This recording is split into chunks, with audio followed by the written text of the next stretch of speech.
My family has been in the syrup business since the 1840s. I'm the fourth generation, and my sixth generation are our quality control officers. I can remember like it was yesterday, tapping a tree in front of our house with my dad and hanging a Jack and Jill peanut butter pail on it, and that was my first tap, and I was 8 years old, and the rest is history. I'm a program instructor here at the Mountsburg Conservation Area. I've been here for about 35 years. Well, I'm a syrup producer, but I'm also the president of the Ontario Maple Syrup Producers Association. We harvest 22,000 taps out of 11 woodlots in the local area. Coupled with that, during the season, we also run a maple tourism business for people to come on the farm and see how we process all the sap. We've always felt that maple as a product, as a material, as an ingredient is such a beautiful product to work with. It has so much history and so much significance to our culture here in terms of how it was taught to us by First Nations. Well, Louise and I retired in 2007. Louise from teaching and I from the mines. And I was looking for something to occupy myself. Maple syrup has been in my family for as long back as I can remember, because it was something that the people always did at home. And at that time, every family had a small maple production going in their own homes.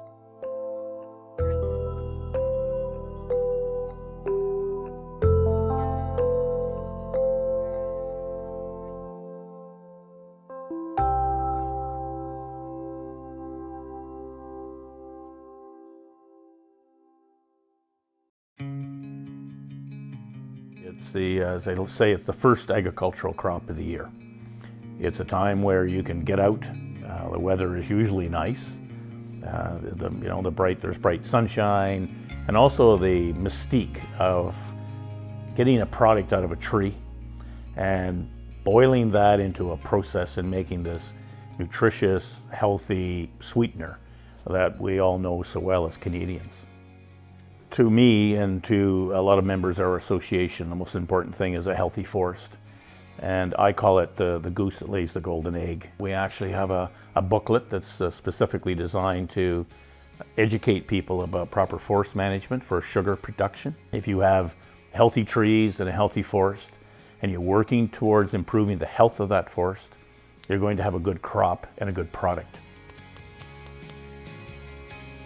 Well, in Native culture, the east, which is where the sun comes up, is much like the spring.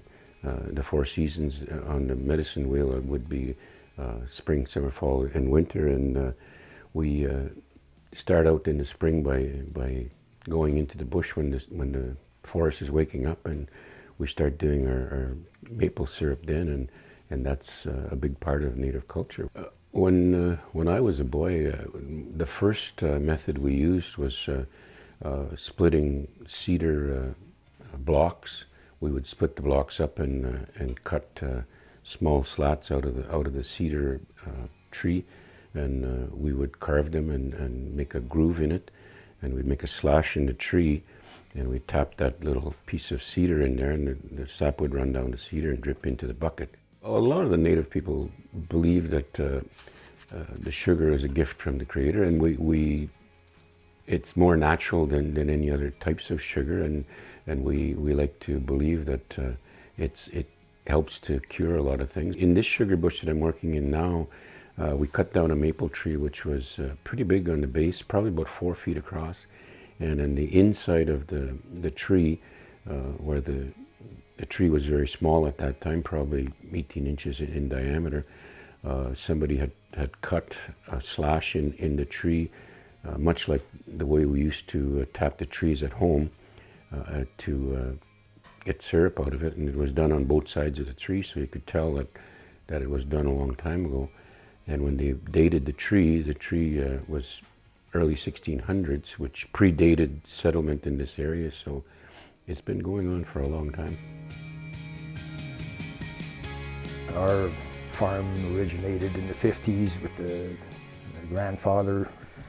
And at the time, the business was all buckets and the old type of production. You'd tap, and then when you're hang the buckets, and we started talking about modernizing and going to tubing and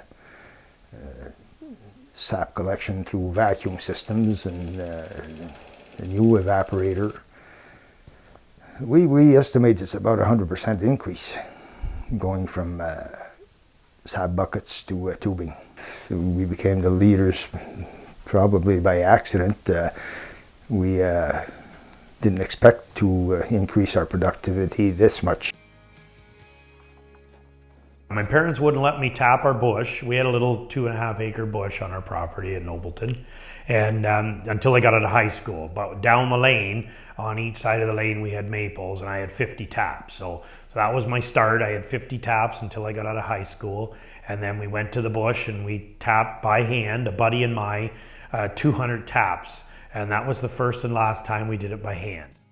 So that's how I started. I started when I was 8 years old. There isn't a single person in my family that makes maple syrup. I've learned everything the hard way, and that's where I can't say enough about OMSPA, Ontario Maple Syrup Producers Association. I've learned everything I know through them or people I've met through the organization. Why we decided to be certified organic is it proves what we say we do. You know, we can say we do this, but every year we have a third-party, unbiased inspection that proves that we've done everything we said we've done. It really helps when we're selling, you know, in a store or someplace that we don't know the people. And it also helps us get into a few more stores. Like, for example, the health food stores, they won't let you in unless you're certified organic.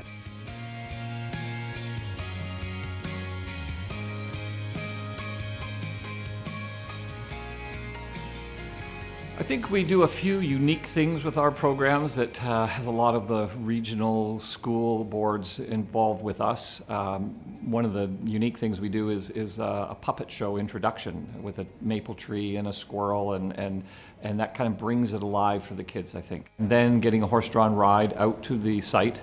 At the site, we have different demonstration areas where we get them to help us tap a tree. They get to have a look at the sap, even taste the sap if it's running, and then over to the evaporator building, the sugar house, where we show them how we make the syrup, and of course they get a taste of it.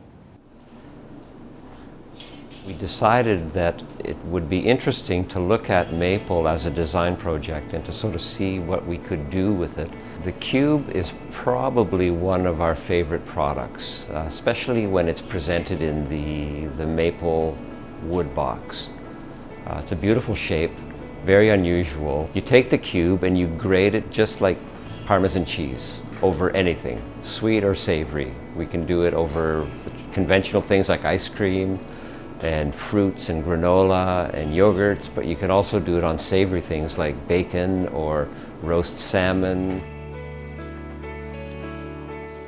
When people come here and they come into our gift shop, they are so incredibly surprised with the line of products we have. A lot of places have the maple syrup, the maple butter, the maple sugar, the granulated sugar.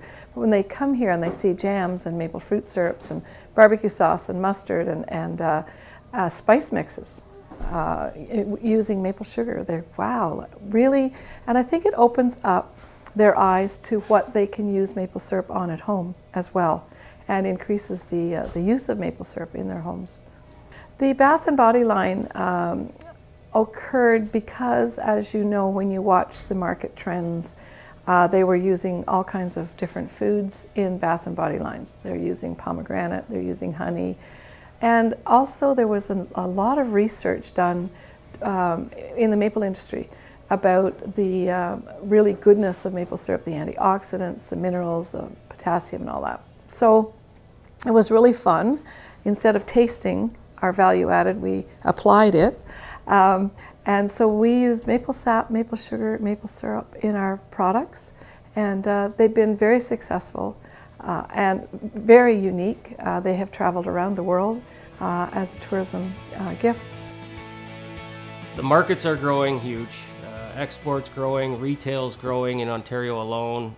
Consumption is slated to rise. We're only consuming about half of what your average Quebec resident would consume, and that's just done through promotion and education, which the syrup producers are working on at this point. Part of the maple tourism is to build that education so they know what product we have and how good it is. Another interesting thing is that it's the healthy sugar. It's still sugar, I won't deny that, but there's heart-healthy elements in it. It does not spike your insulin like other sugars do. If you're going to consume sugar, maple sugar is 4 times better for you. Ontario has more tappable maple trees than Quebec, so we've only begun. We've tapped 0.04% of our potential. It's a truly Canadian experience. It's the kind of thing you can only do here in Ontario and a few other places. I think they just enjoy getting out in the warmer weather and enjoying the spring, and what better way to do it than with pancakes and maple syrup.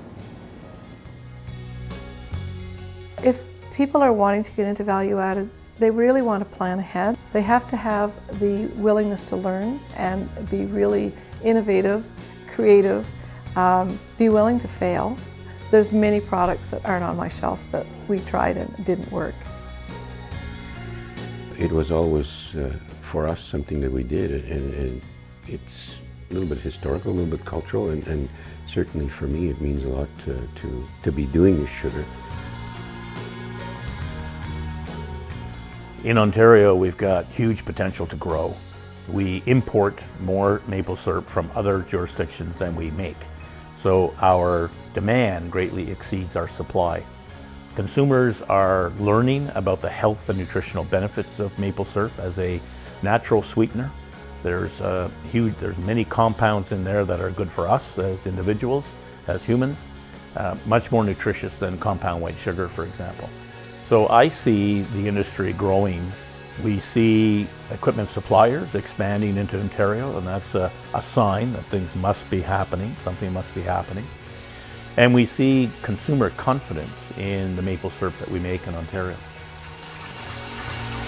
And what we're trying to do is we're trying to show that you can do beautiful and interesting and contemporary things with this crop, so that when we travel abroad or when we receive visitors in Canada, we can be proud to share this with them. So what we're doing is we're basically just starting this conversation, right? Hopefully other designers and other producers will start to use our work as an inspiration for them as well.